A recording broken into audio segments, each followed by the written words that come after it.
Hello students and welcome. आज के session के अंदर हम एक्सरसाइज 2.2 को स्टार्ट कर रहे हैं, यानी कि क्लास 7th का exercise 2.2 second chapter fraction and decimals के। जैसे कि आपको पता है कि 27 एंड 28 पेज के जितने भी एग्जाम्पलर थे वो हम ऑलरेडी कंप्लीट कर चुके हैं उसके सॉल्यूशंस के साथ। अब इसको हम स्टार्ट करते हैं। सबसे पहले क्वेश्चन 1 देख लेते हैं। देखिए क्वेश्चन 1 में बोल रहा है फाइंड में आपको यहाँ पर इनकी वैल्यूज निकालनी है। जैसे कि 1/4 ऑफ को हम मल्टीप्लाई में चेंज करके उसका भी 1/4, 3/5 एंड 4/3। तो इसके लिए एक पेज लेते हैं और उस पर हम डिस्कस करते हैं। क्वेश्चन नंबर फर्स्ट का सबसे पहले ए पार्ट को हम डिस्कस कर रहे हैं। ए पार्ट है 1/4 ऑफ 1/4। तो इसको हम कैसे लिखेंगे? लिखेंगे 1/4 मल्टीप्लाई बाय 1/4। जैसे कि ऑफ को हम मल्टीप्लाई में चेंज कर लेंगे, सिंपल इसको हम मल्टीप्लाई कर लेंगे तो आ जाएगा 1/16। इसी तरीके से इसका B part, question number first का ही हम यहाँ पर इसी का बी पार्ट देख रहे हैं। 1/4 ऑफ 3/5।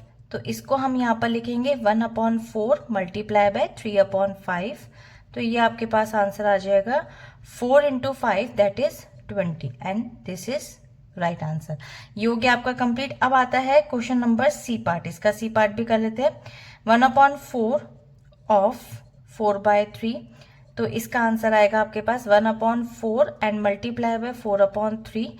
अब देखिए यहाँ पर एक चीज है, आप चाहें तो इसको डिवाइडेड बाय 4 कर सकते हैं, न्यूमरेटर में भी और डिनोमिनेटर में भी। ये एक चीज होती है, बट ये बहुत ही ज्यादा छोटी क्लासेस में सिखाया जाता है, जैसे कि 4 या 5th स्टैंडर्ड की क्लासेस में, जहाँ बेसिक की हम बात करें।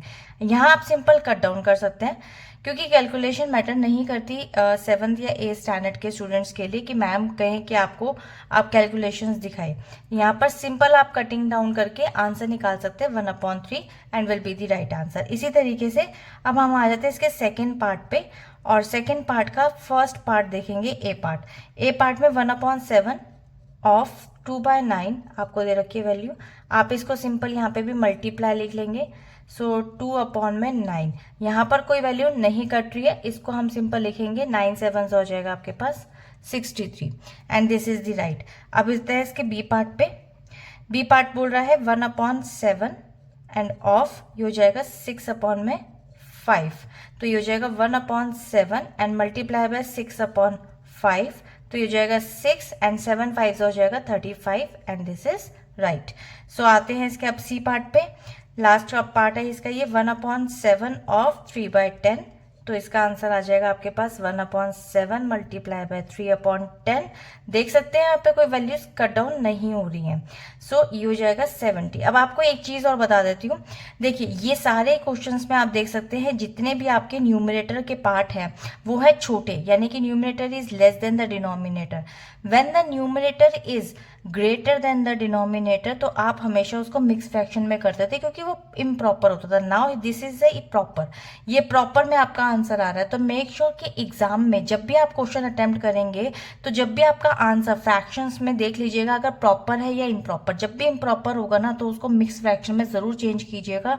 एग्जामिनर आपको फुल मार्क्स देगा और आपकी वर्क जितनी भी शीट के और क्वेश्चंस भी होंगे ना उसमें भी आपको पूरा फुल मार्क्स में ही कंसिडर करेगा। कहीं ना कहीं आपको पूरे छोटी छोटी चीजों के लिए भी हाफ मार्क्स देके चले, क्योंकि उसको ये वाली बात पता है कि आपको बहुत बड़ी बारीकी पता है जो कि प्रॉपर इम्प्रॉपर की होती है, जिसमें कई बार स्टूडेंट्स कंफ्यूज रहते हैं कि लास्ट के आंसर को कई बार तो हम फ्रैक्शन उसमें मिक्स फ्रैक्शन में निकाल रहे हो, कई बार नहीं निकाल रहे। तो प्रॉपर और इम्प्रॉपर, अगर इम्प्रॉपर होगा यानी कि numerator is greater than the denominator तो आप उसको हमेशा मिक्स फ्रैक्शन में निकालेंगे।